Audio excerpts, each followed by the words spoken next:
Futuro da cannabis medicinal no Brasil. Saúde, ciência, desenvolvimento e futuro.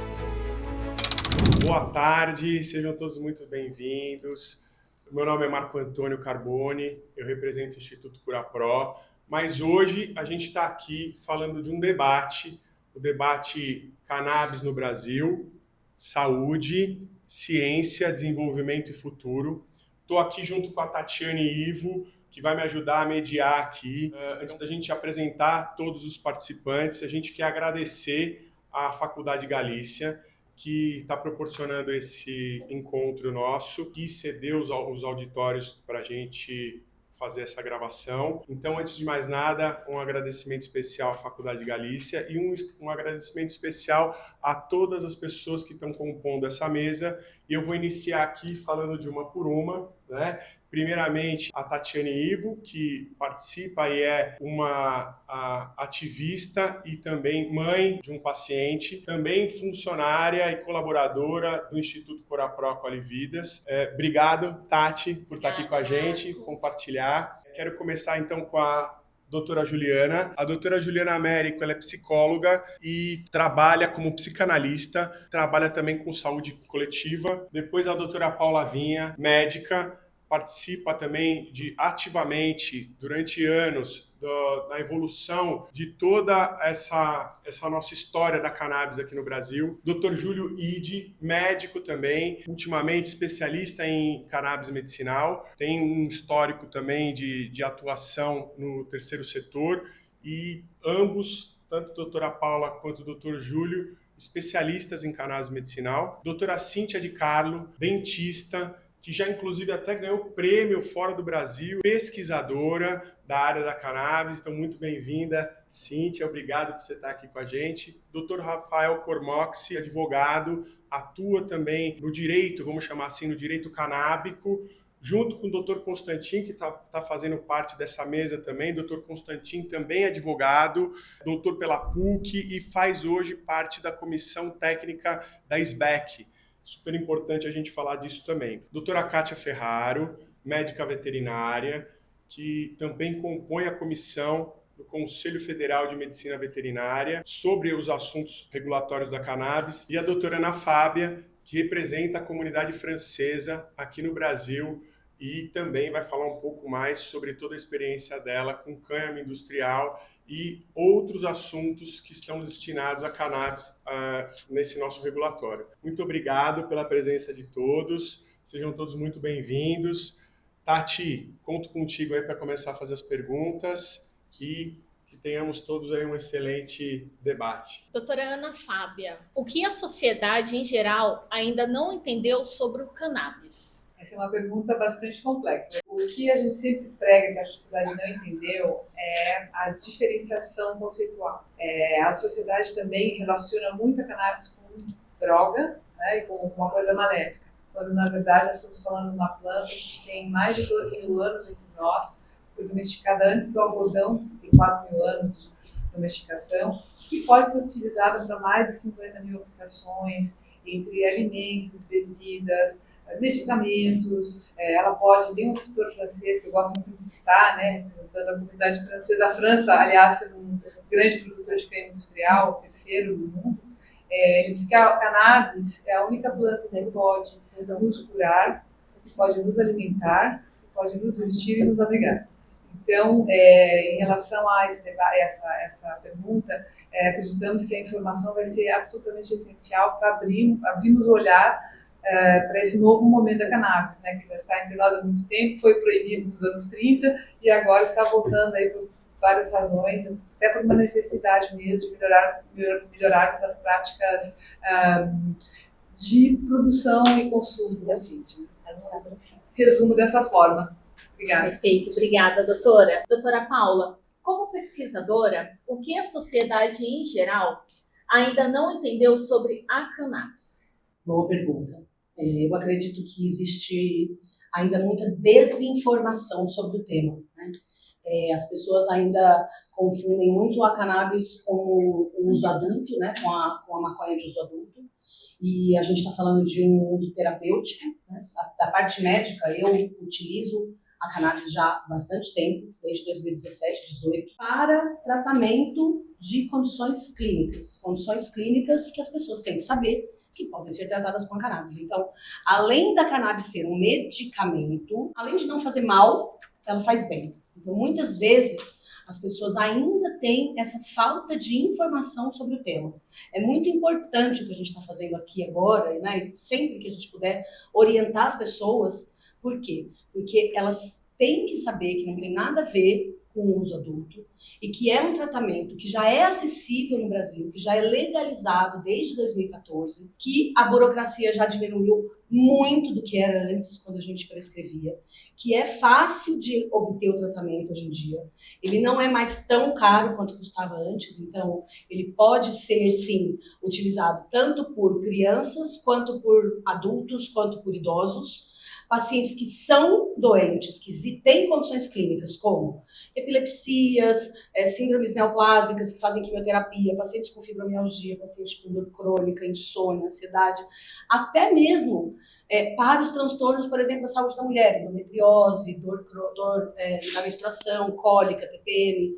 Então, é uma medicação que eu uso sempre que eu posso, como a primeira opção de tratamento. Eu não deixo mais para a última opção de tratamento como era antes. Então, eu acho importante as pessoas saberem que a gente já tem essa terapêutica no Brasil já há bastante tempo. Os médicos precisam se atualizar, né? O Conselho Federal de Medicina precisa regulamentar essa especialidade, que a gente não tem essa especialidade no Brasil, e precisa se falar mais sobre o assunto. Ele já é um tratamento seguro, desde que feito com acompanhamento médico. É um tratamento que tem muito pouco efeito colateral e que a gente consegue muitos benefícios para o paciente. Então, a informação acerca da medicação tem que ser difundida. Excelente ponto. E aproveitando esse gancho, doutora Cíntia, como que você enxerga isso dentro da tua profissão? Então, aproveitando o gancho que a Paula disse, a população tem que entender que todas essas medicações já são registradas e aceitas pela Anvisa. Né? Então, a população tem que entender que isso tudo a gente pode encontrar em farmácia, nas associações, pode encontrar também via importação. E não podemos esquecer que o Brasil também hoje já está presente em pesquisas, tanto em universidades quanto em hospitais. Então, isso é muito importante para dar segurança e credibilidade na medicação. Então, eu acredito que só falta, como disse a Paula, desinformação, precisam se informar um pouco mais, conhecimento do colega profissional, né, ou seja, da área da saúde, é muito importante que ele se atualize para ele poder manejar a cannabis medicinal, mas o que faltava é exatamente isso, a população entender que é registrado pela Anvisa, é um medicamento, fácil acesso já hoje, farmácia, associação ou importação, e a pesquisa que dá total credibilidade para todos nós, né, como profissionais e para o paciente. Excelentes pontos. E, doutora Juliana? Olá, eu gostaria de mencionar também, né, é muito importante, então, a gente saber que há um excesso de desinformação, preconceito, informações, inclusive, que fazem as pessoas temerem o uso, né, da cannabis medicinal, fazem a gente proibir, né, entender os interesses que estão por trás da proibição, e ter esse cuidado, né, de conseguir passar a informação não só para a população, como para os profissionais de saúde. Não só os médicos principalmente, né, porque eles são responsáveis pela prescrição, acompanhamento quando tem adoecimento, né, mas também os outros profissionais, fisioterapia, odontologia, psicólogos, né, TOs, terapeutas ocupacionais, os profissionais da saúde que também atuem com os pacientes que podem estar, né, nessa linha de frente na informação e na propagação das informações corretas sobre a cannabis. Isso foi um ponto interessante porque eu, por exemplo, como pessoa, né, nasci ouvindo dizer que a cannabis era uma coisa péssima, queimava neurônio e vivi praticamente, a minha vida quase toda até o presente momento sabendo que a cannabis é alguma coisa extremamente ruim. E depois, há 7, 8 anos atrás, quando minha mãe precisou, eu fui descobrir que não era bem assim. Então, acho que o papel nosso aqui hoje é mostrar, né, nesse primeiro bloco, mostrar para a sociedade e tentar desmistificar um pouco. Então, por isso que a gente está aqui com uma mesa multidisciplinar, pessoas excelentes no que fazem, cada um na sua área, para tentar trazer um pouco mais de informação, que com informação a gente acaba com o obscurantismo. E aproveitando esse gancho, eu gostaria de passar a palavra para o Dr. Constantin, advogado. Dr. Constantin, o que você acha disso tudo? O que na sua visão aqui, como que o que a sociedade em geral ainda precisa saber sobre cannabis, ou que não sabia até agora e agora precisaria saber para, enfim... Bom, precisa saber que a proibição é inconstitucional e dificulta o acesso à saúde. Não percebeu ainda que, em nome da saúde, se ataca a saúde com a lei de drogas. Agora, o que eu queria só comentar é que o único medicamento registrado é o Mevatil, né? O resto a gente tem produtos de cannabis com autorização sanitária e produtos derivados de cannabis que também têm autorização de importação, que é uma categoria provisória até que a gente possa vir a ter um medicamento fitoterápico registrado, né? Então a gente está caminhando para isso, para ter o medicamento registrado, mas já tem produtos na farmácia e já existe esse acesso. Agora, o que não tem é a regulamentação das associações, que é o debate de hoje. E o autocultivo também não está regulamentado, então existe também a discussão do que seria um remédio caseiro, né? Apenas para complementar nessas categorias que a gente ainda está aí discutindo, porque hoje a gente tem o preparado à base de cannabis, que é uma categoria regulatória criada pela Anvisa para as associações de pacientes. Então, preparado é um termo que está no direito internacional e pode vir a ser uma categoria mais apropriada para esses produtos que circulam entre associados, mas não é ainda um medicamento. Por isso que a Anvisa vai supervisionar com as regras de fitoterápicos como é que as associações vão fazer. Excelente. Posso complementar? Por favor. E muito importante o que o doutor falou, porque para nós médicos é de extrema segurança a gente saber o produto que a gente está usando, assim, a qualidade do produto que a gente está usando, como ele foi manufaturado, como ele foi feito, quais são as especificações, quantos miligramas por ml, quais são os fitocannabinoides, se ele é full spectrum ou não, porque a gente lida com vidas, né?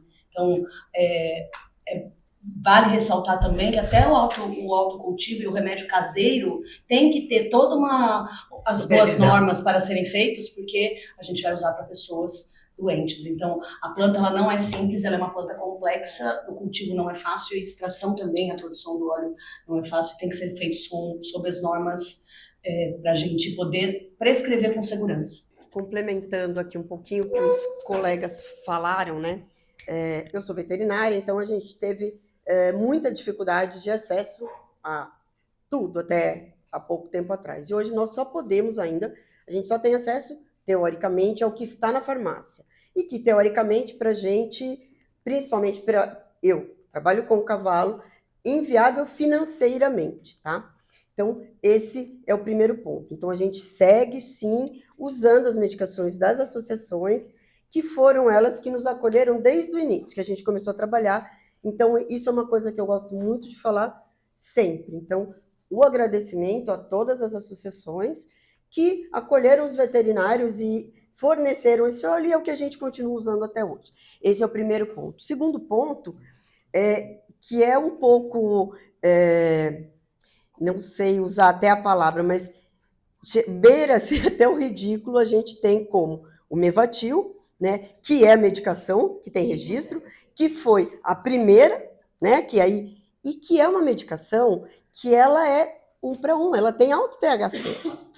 E aí a gente começa num debate aí, hoje, só pode medicação, só pode esses com S até 0,3. Então, nós vamos tirar o Mevatil que está lá no mercado? Como vai ser isso? Então, para mim é uma incoerência, a palavra ela era essa, uma incoerência, algumas coisas ainda que estão aí e a gente ainda está um pouco no ar com tudo isso e eu acho que ainda tem muito que a gente discutir essas novas RDCs, destrinchar realmente, porque tem coisas que eu acho que vão ter que ser alteradas ainda, tá?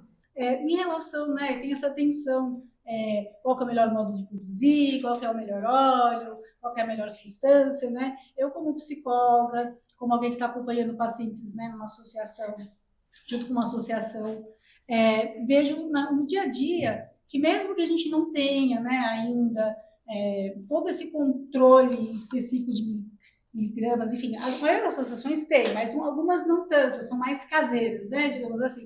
E no meu caso, e algumas outras pessoas, têm o autocultivo, né, eu sou paciente também, eu tenho HC, e a gente faz, né, no nosso quintal, a planta, depois extrai, então é possível, sim, né, ter um bom trabalho com artesanal, principalmente eu fico imaginando, o Brasil é muito grande, tem lugares em que não vai ter acesso, né, à associação, em que não vai ter acesso a outras coisas, e que já se tinha antes, né, nas comunidades tradicionais, né, já se fala desse uso que é feito na agricultura familiar, né, que é feito em extração caseira, né, e que tem muitos efeitos positivos, né, então eu acho que a gente tem que começar a incluir, né, como o Constantino comentou, o autocultivo, né, pensar nas questões das associações, o que a gente tem de conhecimento, né, e ter espaço para todos, né, tem gente que não consegue produzir, tem paciente que precisa mesmo de saber exatamente o que está usando, né, porque é raro, mas tem gente que interage, né, com algumas coisas que não são boas, pode interagir com medicamentos, pode interagir com outras questões da pessoa. Então, por isso o acompanhamento médico é importante, né? Mas eu sempre acho, né, tem que ser uma coisa contínua e da saúde como um todo, né? Então, a pessoa tem que ter informação, ela tem que saber escolher, ela tem que saber, né, porque é uma autopercepção, né? A medicina cannabinoide ela é muito individual. Então, a gente tem que levar em conta que o acesso também tem que ser universal e o mais amplo possível, né?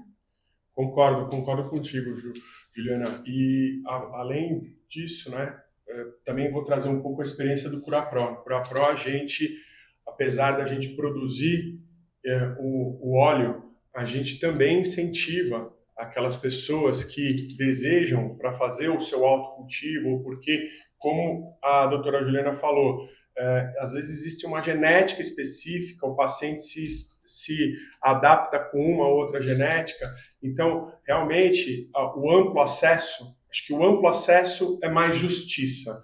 Mas também concordo com a doutora Paula, com o doutor Constantino, que na hora que você, como uma pessoa jurídica, começa a trabalhar e para atender a família de outras pessoas, com certeza tem que haver ali, no mínimo, né, boas práticas de laboratoriais, boas práticas de fabricação, tanto de produtos laboratoriais, como também de insumos agrícolas dentro do próprio cultivo, né? Então, a responsabilidade muda quando lá na minha casa, só para mim é uma coisa, e é muito importante que realmente todos os brasileiros tenham acesso a isso. Como a doutora Juliana falou, você imagina, se a gente está num Brasil tão grande que às vezes as pessoas não têm nem rua de asfalto na cidade, né? Então, ou seja, não chega às vezes médico, não tem às vezes nem agência bancária, mas pode sim ter uma plantação ali e tratar uma criança que está com um monte de problema de saúde, né? Não vamos nem especificar qual é o problema de saúde, mas isso é possível, né? Agora, ao mesmo tempo, aquela associação, aquela família que resolveu fazer já o vizinho ali do lado, o mínimo que aquele vizinho está depositando a confiança dentro daquela pessoa que está fazendo é que ela tem um mínimo ali de conhecimento, de higiene para fazer. Então, assim, é isso mais ou menos que a gente prega lá no Instituto. Quis trazer só para complementar, né? Mas eu acho que é uma complementação saudável aqui, né? Eu vou pedir para complementar mais uma coisa. Assim, a gente está falando do que tem na farmácia e a gente falou das associações. E a Anvisa fica muito em cima até do que tem na farmácia, associação, sandbox.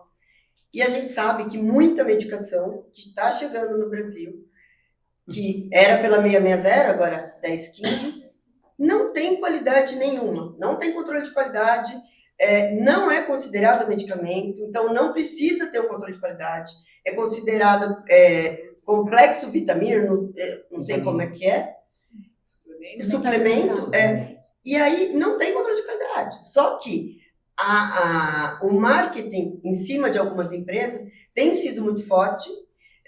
Ontem eu ainda mandei algumas mensagens no Instagram para uma mãe, que é muito seguida, e ela, tipo assim, na cara dura falando, no Brasil não tem medicação que funciona. Eu já usei 2 ou 3 e não funcionou, e aí agora eu uso uma importada XPTO lá e essa que funciona. Então, é a minha experiência, tá? Mas eu só tô falando, não é a minha experiência. A partir da hora que ela está ali falando para 15 mil pessoas, porque ela tem ou 40 ou 50 mil seguidores, ela tem que falar o correto. Ela não pode simplesmente... Ela está fazendo uma propaganda. Sim. Então, isso eu acho que é um ponto importante, porque essas plataformas de importação têm espaço para todo mundo. Mas a gente precisa ter o mesmo peso, né? O pau que bate em João, bate em José, tem que ser igual. Então, a Anvisa crucifica o que está aqui, as associações, mas o que está vindo de fora, zero qualidade, que a gente sabe em alguns. Né? E a gente sabe alguns da farmácia aqui também que estão aí, também qualidade zero. Então, eu acho que a gente ainda vai ter que pressionar a Anvisa de alguma maneira, porque alguma coisa precisa realmente. E aí eu vou dar um exemplo muito claro. O veterinário não pode fazer importação. Nós não temos esse direito. Nunca tivemos. Como a gente não podia ter o acesso até final de 2024, essas plataformas pegaram pesado nos veterinários e faziam o quê? Elas pegavam o veterinário, pediam para ele passar a receita para o tutor e falavam, pede para eles nos chamar. Fazia importação pelo CPF do tutor. E muitas vezes o tutor não sabia que isso estava sendo feito. Então aí a gente batia na porta da Anvisa, a Anvisa falava, mas o veterinário não prescreve as primeiras reuniões. Eu mandei os documentos. Mas está aumentando muito o número de médicos. Lógico, a plataforma paga um médico para refazer a receita do veterinário, tá? Eu falo isso desde 2019, gente. Aí refaz o médico, né? Se presta esse serviço, refaz a receita, bota um CID. Veterinário não tem CID, gente. E importa em nome do tutor. Se isso der algum problema no cachorro, no gato, no cavalo, para quem esse tutor está dando, ele não tem o direito de reclamar. A importação foi para ele. Então, o buraco é bem mais embaixo do que simplesmente, eu vou importar no meu nome e dou para o meu animal. Não, o buraco é bem mais embaixo e a gente precisa também ter esse olhar. Eu vou fazer aproveitando aqui, vou fazer um ponto, não em defesa de ninguém, mas assim, acredito eu que a gente vai explorar isso aqui em breve, né? Ainda nessa mesa hoje. A Anvisa, ela reconhece, na minha opinião, com essas regulamentações que ela solta, ela reconhece que, tudo bem, apesar da lei de drogas já estamos há 20 anos, esse é de 2006, a gente está em 2026, ela reconhece que precisava ser regulamentado isso, ela reconhece que fez uma regulamentação agora a toque de caixa, a princípio, isso é uma opinião minha, né, mas ela fez uma regulamentação a toque de caixa e também reconhece que tem que haver uma melhoria para uma legislação, uma regulamentação final. Por isso, aqui na minha humilde opinião, é que ela criou o Sandbox 1014, né?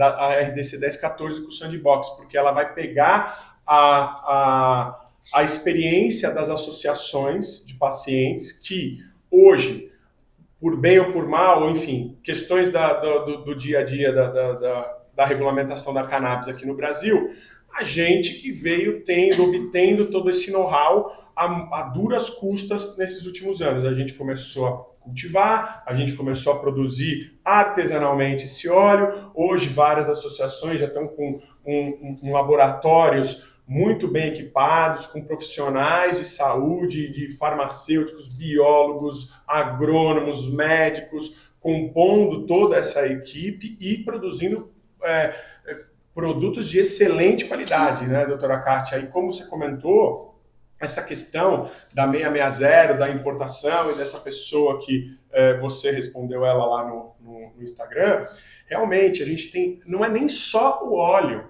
Vamos parar para pensar aqui, se essa pessoa simplesmente passou com um médico que não conhecia, que ele resolveu prescrever, a pessoa não estudou sobre sistema endocannabinoide, não sabe qual a diferença do endocannabinoide para o fitocannabinoide, enfim, né? Quais são as vias de acesso, como que isso se dá, como o endocannabinoide funciona no corpo, como o fitocannabinoide funciona no corpo, enfim. Então, realmente fica muito sem uma base, né? A gente está vendo, inclusive essas semanas agora, a gente estava discutindo num grupo de outras pessoas lá, protocolos medicinais que estão sendo feitos já fora do país. Então a pessoa estava falando, lá em Portugal eu fui pegar um remédio e tal, e já tinha um protocolo para minha psoríase, e o cara estava explicando lá, né? Então é isso, né? Talvez seja isso tudo que esteja faltando,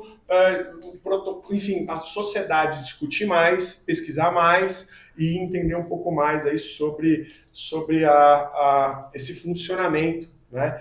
Enfim, mas acho que esse é o ponto.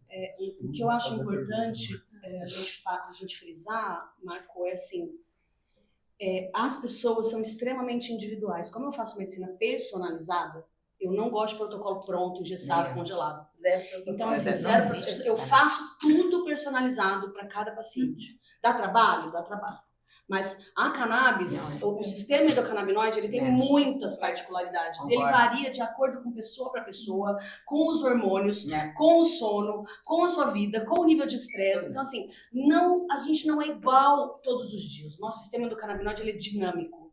E esse acompanhamento, ele é importante para a gente, inclusive, achar qual é o tipo de produto que pode estar funcionando agora, mas mês que vem pode não funcionar. A gente pode ter que mudar o produto. A dose também. Então, essa mãe que você falou, testando 2 ou 3 produtos, ela tinha que ter testado muito mais. Muito mais. Tem que ser muito mais assertiva. Às vezes demora para a gente achar a medicação. Sim. Às vezes demora para a gente acertar a dose. E eu costumo dizer que a cannabis ela é uma medicação para as pessoas que se percebem, para pessoas que se notam, né? Por isso que é muito importante esse acompanhamento psicológico também, porque cada dia nós somos diferentes. Então, por exemplo, uma mulher que está entrando na TPM agora, ela precisa de um pouco mais do óleo dela hoje, do que ela precisaria em outro dia. Então, e a dose diferente. Então, é muito importante não só para o paciente, como para os cuidadores dos pacientes observarem o dia, as alterações e o que a gente vai fazer para modular esse sistema. E existem outras formas também. A cannabis é o melhor jeito de a gente modular esse sistema.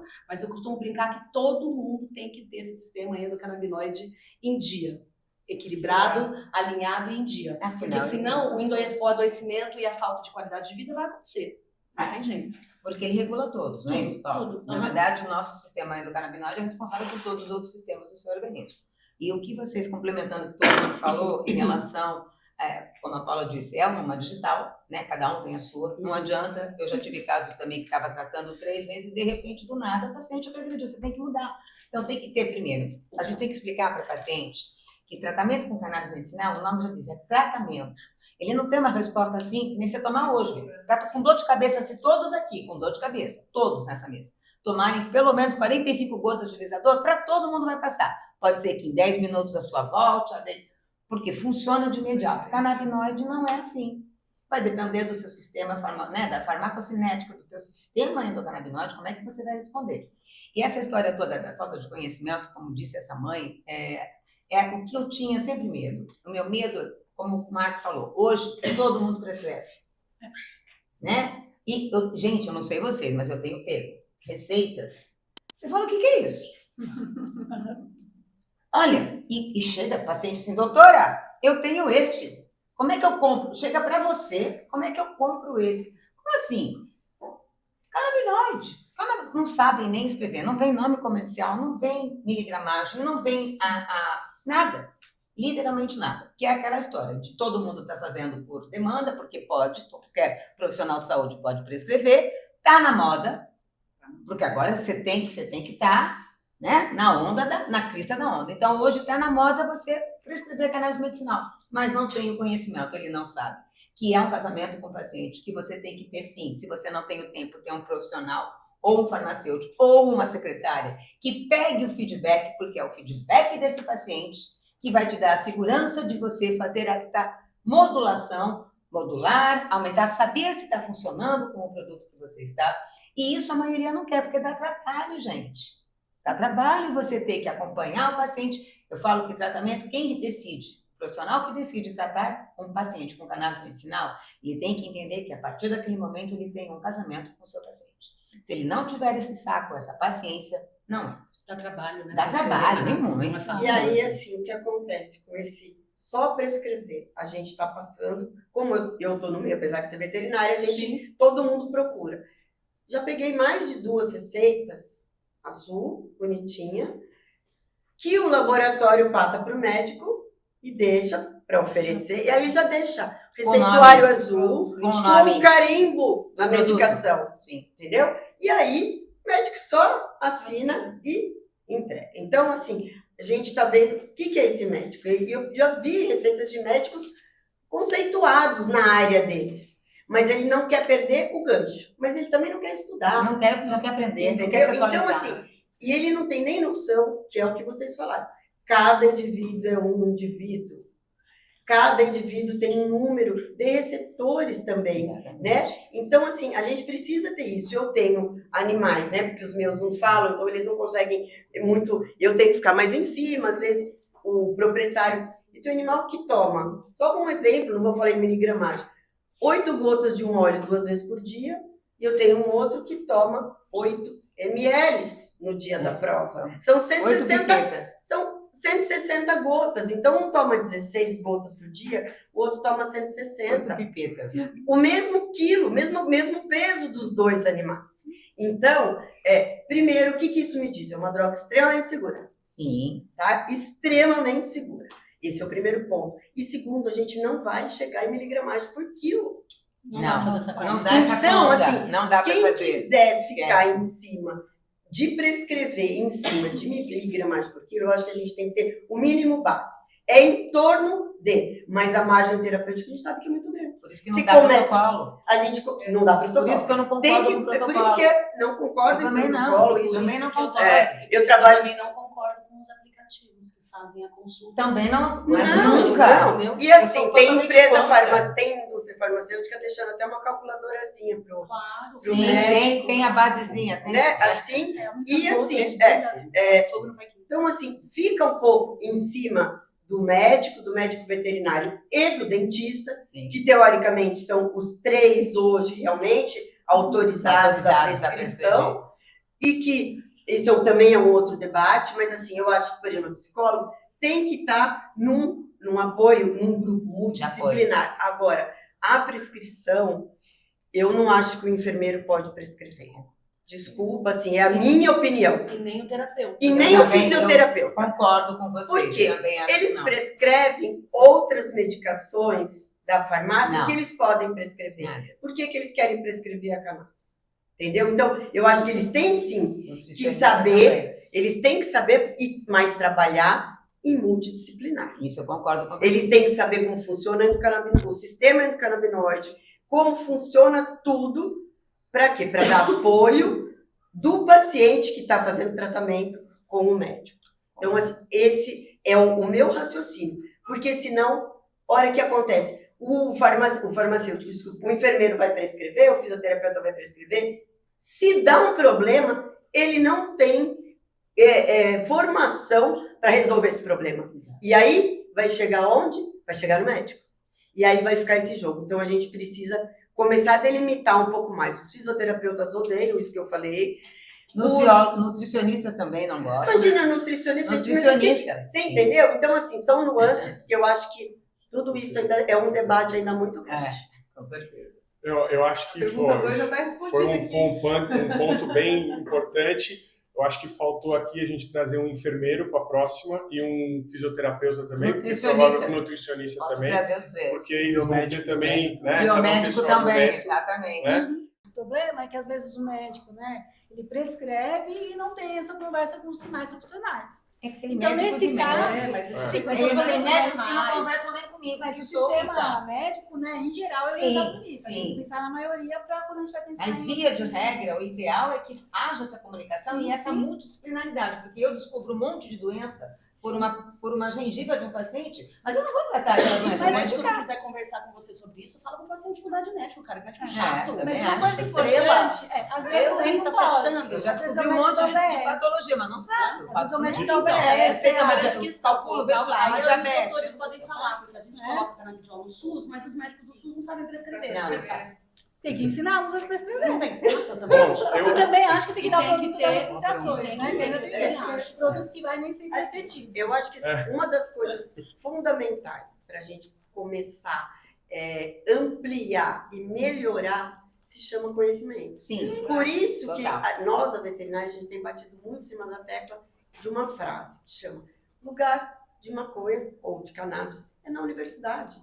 A gente precisa fazer um trabalho árduo, qual na veterinária a gente já tem feito, que é bater nas universidades, entendeu? E começar a fazer algumas aulas, a princípio, para todo mundo saber que isso existe e tentar implementar dentro da fisiologia, porque eu acho que cabe muito bem, o sistema endocannabinoide, porque eu tenho falado o seguinte, eu posso, Doutora me Kátia. formo agora. Só, senão a gente vai estragar o próximo bloco. Né? Se a gente já vai entrar no próximo bloco. Então, eu só queria, para finalizar esse bloco, Então, beleza. eu queria fazer uma pergunta aqui para o doutor Constantin, para o doutor Rafael e para o doutor Júlio, que estão quietinhos aqui. A mulherada A aqui, mulherada não coitada. deixou, vocês perceberam?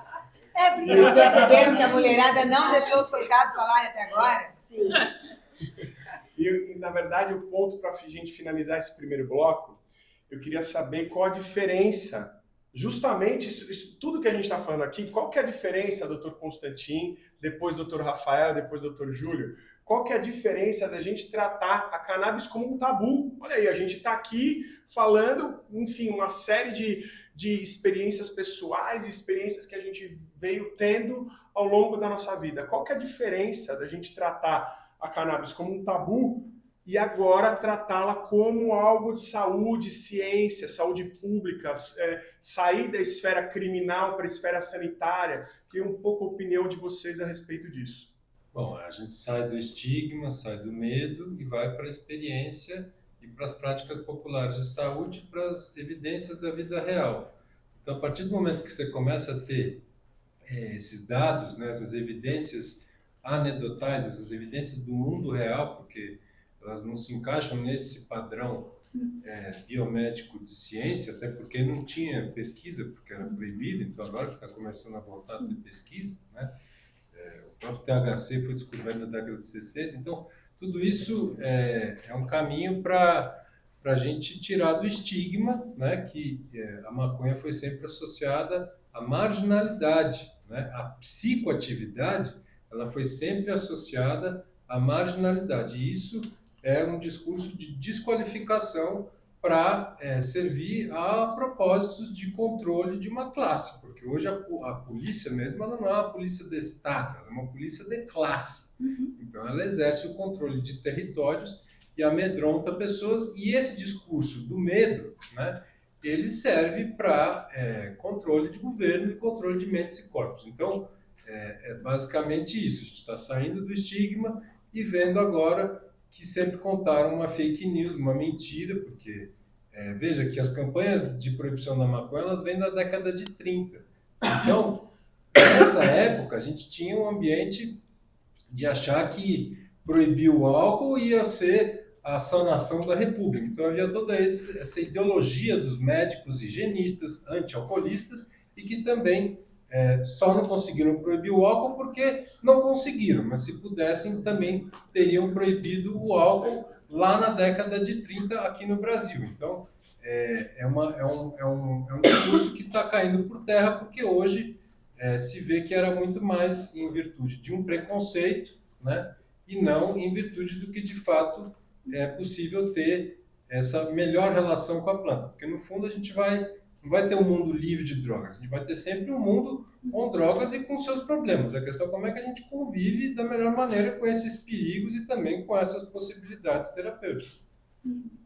Pegando um gancho do que o Dr. Constantino fala sobre a marginalização e a forma como isso é utilizado para segmentar a sociedade como um todo, a gente sai de uma disputa onde a moral ela está no primeiro campo, né? Onde quem apoia é uma pessoa suspeita, uma pessoa que tem tendências políticas de uma vertente, e quem não apoia é uma pessoa conservadora. Então, quando a gente sai desse aspecto de um tabu para uma ciência, todo o comportamento social ele se volta para uma melhora, porque acredito que todos aqui na mesa, enfim, ou foram pacientes, ou além de serem pesquisadores, mas quando a gente vê a mudança na vida das pessoas de forma empírica, estando ali, ou até mesmo, pelo menos eu nunca vi um animal, mas acredito que terei a oportunidade de ver, é onde a medicina convencional ela não atinge, onde ela não chegou e onde ela nunca vai chegar, justamente por conta de cada pessoa ser uma pessoa, não existe uma tabela, não existe uma métrica universal. Então, quando a gente parte para o campo da ciência, a gente começa a colher dados que não existiam, por conta que havia um proibicionismo fundado num preconceito, uma marginalização da droga enquanto apenas para uso de recreação, para uso adulto, e a gente começa a discutir isso como ciência, fomentando a educação, fomentando a própria indústria, fomentando a própria tecnologia de análise laboratorial que antes não existia. Então, se entende que a sociedade, ela, como fez um papel importante agora, até mesmo na criação das RDCs, porque, diferente do que você tinha falado ontem, ela foi uma imposição por um ativismo judicial. O STJ, ele vem e impõe a Anvisa, que passou anos, décadas, sem falar sobre o tema, criando uma lacuna legislativa absurda e causando uma insegurança jurídica a milhares de pacientes. E só depois, coincidentemente, quando se busca um estudo farmacêutico, e a gente não pode esquecer isso, que esse é o início do IAC, é que se começa o debate e a Anvisa olhar para quem estava sofrendo. Temos pessoas nessa mesa que entendem o que é ser perseguido por estar buscando uma promoção à saúde. Então, eu acho que a ideia de voltar o olhar para a ciência, a gente sai do debate da moralidade, que não é um debate que mais cabe na mesa, porque hoje eu conheço, pelo menos agora de forma empírica, pessoas de um viés conservador que, por meio de uma medicina alternativa, conseguiram fazer com que o seu filho autista ou a mãe que tinha uma doença neurodegenerativa, ela passasse a ter uma nova vida.